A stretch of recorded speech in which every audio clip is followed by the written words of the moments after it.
Hello everyone, Radhe Radhe. कैसे हैं आप सभी लोग? आशा करती हूँ आप सभी लोग अच्छे होंगे, स्वस्थ होंगे। स्वागत है आप सभी लोगों का आपके अपने यूट्यूब चैनल नेहा गौरव व्लॉग्स में। तो सुबह के बज रहे हैं 9 और मैं बना रही हूँ सब लोगों के लिए नाश्ते में पोहा। संडे का दिन है तो मेरा इसलिए सब काम लेट ही शुरू होता है, क्योंकि छुट्टी में सब लोग सुबह लेट ही उठते हैं, सब काम लेट ही होते हैं। तो यहाँ पे मैंने सबसे पहले प्याज डाली, उसमें एक हरी मिर्च डाली थी, क्योंकि हमारे घर में कोई तीखा खाना पसंद नहीं करता है इतना। तो फिर टमाटर डाले और अब मैं इसमें नमक और हल्की सी हल्दी डालकर बस पोहा डाल दूँगी, क्योंकि ज़्यादा कुछ था नहीं मेरे पास पोहा में डालने के लिए, इसलिए मैंने सिंपल सा ही प्याज वाला पोहा बना दिया था नाश्ते में। वैसे तो पोहा हमारे घर में बहुत कम ही बनता है, क्योंकि जो मेरे हस्बैंड हैं उनको पोहा बिल्कुल मतलब थोड़ा बहुत पसंद है, लेकिन वो बहुत सूखा सूखा होता है तो इसलिए उनसे खाया नहीं जाता। वो बोलते हैं मेरे गले में अटकता है, मुझे सूखा सूखा पसंद नहीं आता। वैसे तो मैं चाय भी बनाती हूँ इसके साथ, पर फिर भी वो नहीं खाते, तो इसलिए मैं उनके लिए कुछ पोहा नहीं बनाती हूँ डेली।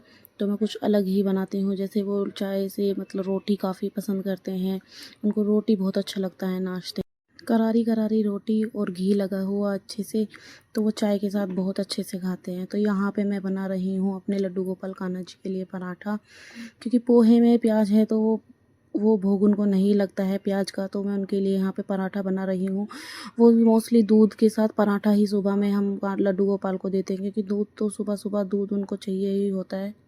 यहाँ पे मैं उनके लिए पराठा बना रही हूँ और वहीं पे दूसरी तरफ मैंने चाय बनाने के लिए रखी हुई है, क्योंकि पोहा बनाया है तो चाय मतलब सुबह में वैसे तो चाय मोस्टली बनती ही बनती है, लेकिन मतलब हम में से ये है कि मेरी सिस्टर, छोटी वाली बहन और मैं ही चाय पीते हैं, वरना ये दोनों भाई जो हैं बहुत कम चाय पीते हैं।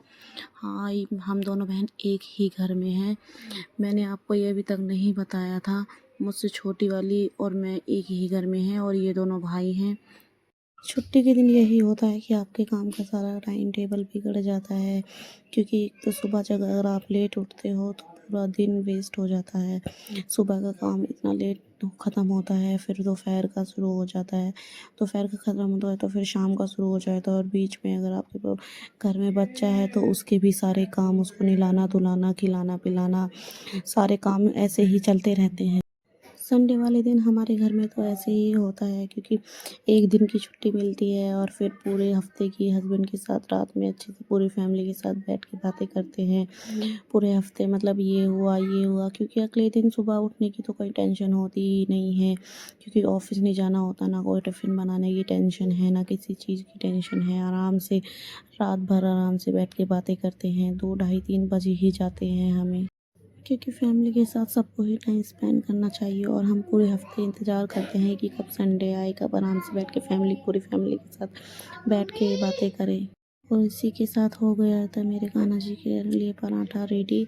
अब उनको भोग लगाने के लिए मैं अपने हस्बैंड को बोल दूँगी कि वो भोग लगा देंगे उनको, क्योंकि मैं बाकी काम कर रही हूँ यहाँ पे। मैं साथ साथ यहाँ पे किचन की साफ़ सफाई भी करती ही रहती हूँ, क्योंकि सब हाथों हाथ सब चीज़ें निपट जानी चाहिए, वरना सारा ऐसे ही पड़ा रहेगा तो मुझे अच्छा नहीं लगता। नाश्ता करने बैठ जाओ और किचन में ऐसे ही पड़ा, तो मेरा पूरा ध्यान वहीं पे ही पड़ा होता है। यहाँ पे मेरे हस्बैंड ने लगा दी थी मशीन, कि तुम किचन में काम कर रही हो तो मैं मशीन लगा देता हूँ। और यहाँ पे इन दोनों भाइयों की प्लानिंग थी कि आज आलू पूरी खाएंगे। मैंने बोला भी था कि मैं बना देती हूँ, पर इन्होंने मना कर दिया कि नहीं, उसी ठल्ले की आलू पूरी खानी है। और यहाँ पे ये आदू चीन टपाक डम डम कर रहा था, चाचू के साथ अपने मस्ती कर रहा था, उनको बहुत छेड़ता रहता है, उनके साथ ही खेलता है। और यहाँ पे मेरे कपड़े भी साथ साथ धुल के तो रेडी तैयार हो गए थे, और यहाँ पे मैं अपने कपड़े रस्सी पे डाल रही थी सूखने के लिए, और ये मेरी सारी हेल्प करता है सब कामों में, कपड़े मेरे उठा उठा के मुझे कपड़े पकड़ाता है और खेलता भी रहता है।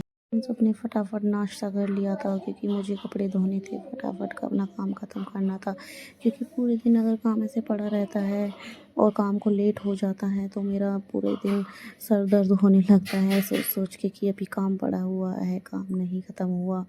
और यहाँ पे मैं कमरे की सफाई करके फटाफट, छोटी वाली बहन ने मेरे सारे घर की सेटिंग कर दी थी, क्योंकि उसकी प्रेगनेंसी को 3rd सेमेस्टर लग रहा है तो उसको थोड़ी प्रॉब्लम होती है।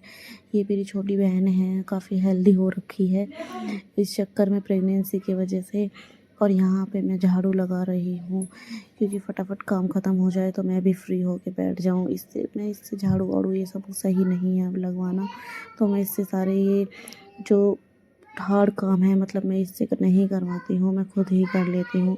ये किचन में कर लेती है, खाना वाना में हेल्प करती है, रोटी वोटी मैं बना लेती हूँ, बाकी सारा काम ये कर लेती है। तो ये है कि हम दोनों का आराम से मैनेज हो जाता है, या कुछ काम ये करती है कुछ मैं करती हूँ। तो इधर मेरी झाड़ू लग गई थी और अब मैं लगा रही हूँ यहाँ पे पोछा। अब पोछा लगने के बाद मेरा सारा काम ख़त्म हो जाएगा। आज थोड़ा मुझे इसलिए भी लेट हो गया था क्योंकि डस्टबिन वगैरह जो बाथरूम में सारे मग वगैरह हैं नहाने के, जग मग वगैरह नहाने के होते हैं और बाल्टी वगैरह टब वब्स में वो सब मैंने अच्छे से मांज के रख दिए थे क्योंकि पानी की वजह से भी उसमें एक अजीब सी चिकनाहट सी हो जाती है, चिपचिपाहट सी, तो मुझे अच्छा नहीं लगता वो हाथ में पकड़ने में। तो मैंने सारा ही आज मतलब सब कुछ A to Z ही ख़त्म कर दिया था, डस्टबिन वगैरह भी अच्छे से साफ़ करके। क्योंकि एक संडे वाले दिन मतलब ये होता है कि चलो ठीक है आदू को इसके पापा संभाल लेंगे और मैं सारे जो मेरे रुके हुए काम होते हैं मैं वो सब करती रहती हूँ, जो मुझे दिखते हैं वही सब मैं लगी रहती हूँ। तो यहाँ पे मेरा पोछा भी लग गया था, मैंने कारपेट वगैरह बेड के पास डाल दिए थे ताकि बेड पे कोई चढ़े तो मतलब पैर गंदे ना हो, पैर पे पहले पैरों को पोंछ लिए अच्छे से और फिर बेड पे बैठे। आज के लिए इतना ही, मिलते हैं नेक्स्ट व्लॉग में। राधे राधे।